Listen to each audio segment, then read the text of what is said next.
In need of a good party face, but afraid of getting way too squishy? Or maybe you just need something to hold your entire party together, no armor, no nonsense, packed with high-level spells and every bit of support your party could ever ask for, all in a single tank build. Hi guys, welcome back to the video. Just like the clip showed, we're bringing the full Glamour package to battle, pushing the limits of how effective a tank can be when it starts nothing more than a squishy bard, protecting your allies, captivating your enemies with your dazzling performance, all while staying true to its identity as a bard.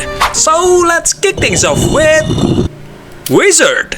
Yeah, unfortunately, starting as a bard gives you a charisma saving throw proficiency which barely ever comes up in BG3. That's why I highly recommend starting as a wizard instead. Well, not just because it lets us learn higher level spells from the scrolls later on. And now that we've started as a wizard, the most obvious path toward tankiness is abjuration wizard. Arcane Ward makes it practically a no-brainer. It already makes wizards incredibly durable and sustainable, but the feature we're really after is the level 6 upgrade. Remember, our main goal here is to become a true tank, and one of the biggest misunderstandings of a tank build is it isn't about just surviving. It's stopping your party from taking damage in the first place is your top responsibility. That's exactly what this level 6 feature does. Projected Ward is easily one of the strongest tools in the game for protecting your entire party. With that in mind, don't forget to prepare a few abjuration spells to keep your arcane ward stacked, especially this one, my favorite, with shield being the obvious exception. Whoa, you're telling me I should let them hit me? Yes, we do. Because it ties directly into our next multiclass, no, not Bard, Warlock. Veterans probably already know where this is going. We're here for Armor of Agathis. Besides being an abjuration spell to help maintain arcane ward, it turns us into a walking punishment for enemies as the frontline and an easy punching bag. You know the drill. On top of that, dipping into Warlock also gives us an extra spell slot since we're effectively a full caster. Even a single level 1 spell slot is still a great value, especially because it recharges on a short rest. For our subclass, we're going with Fiend and picking up this. Arguably the strongest single target CC spell in its tier, and it scales beautifully when it upcast. You could go with Archfey instead. There's a decent AoE control, but honestly, I think Fiend with command is the stronger pick. So that's pretty much what we can do and get throughout the first half of the campaign. Move in, trigger a reaction attack, throw in some spells, and once you reach level 6 wizard, throw in some protection as well. I'd recommend taking the Warlock dip at level 3 after picking up Abjuration subclass, so you'll still contribute a decent amount of damage in fights with Armor of Agathis, especially during the early game. Wise Man says the best defense is a good offense. Even though this build mainly focuses on crowd control and tanking and support, Fullcaster builds already suck at early games anyway, so we gotta hang tight. We're already durable enough, capable of negating damage, and have a solid variety of spells to work with. So how do we take all that into the next level? Going lower Bard doesn't really make sense since our reaction is already reserved. That only leaves one part of our action economy we haven't fully utilized yet, our bonus action. In my opinion, this is one of the biggest W to come out of patch 8. It only cost us a bonus action, and more importantly, it affects multiple targets. So how do we actually make the most out of it? Well, Abjuration 6 might be the answer, in the hopes that the temporary HP can actually last longer. It's a suitable combination, right?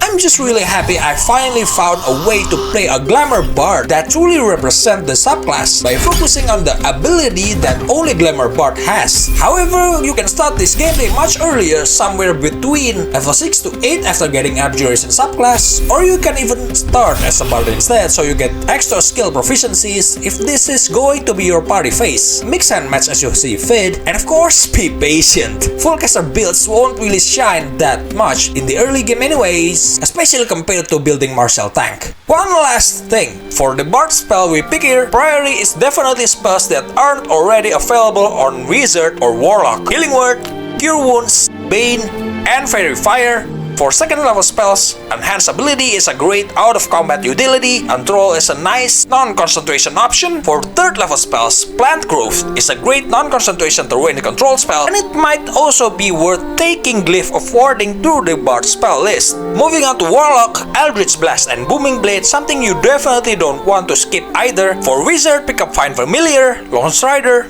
Misty Step, Hold Person, and adjust the rest according to your own preferences. So all the spell lists I mentioned earlier are just meant as a guide. Speaking of wizard spell, don't forget to save those higher level spell scrolls so you can learn them later.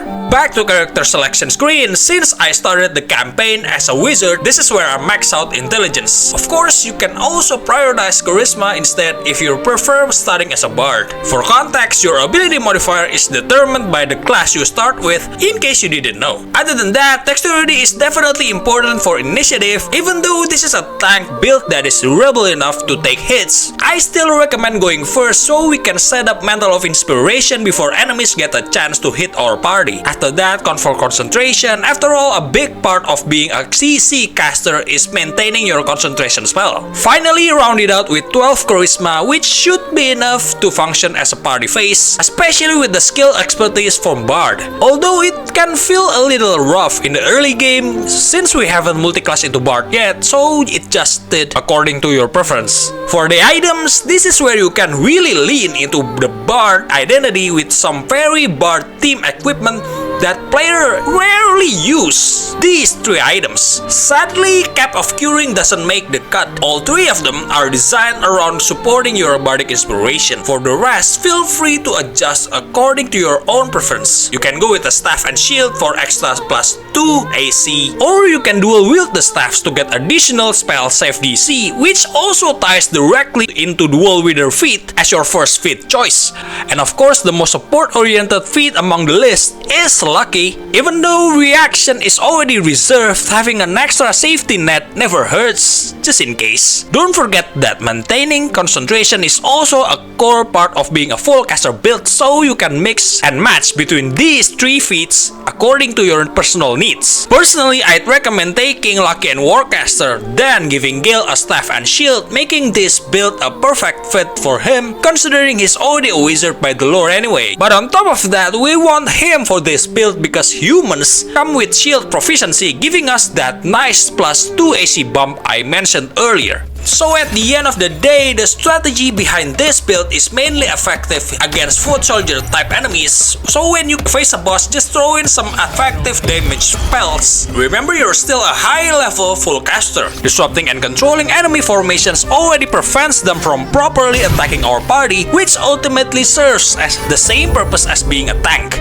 Again, in the early game, you'll feel pretty underwhelming and won't have much to offer. A full caster build will start to shine and you'll really feel the benefits once you reach at least level 5. So you gotta be patient.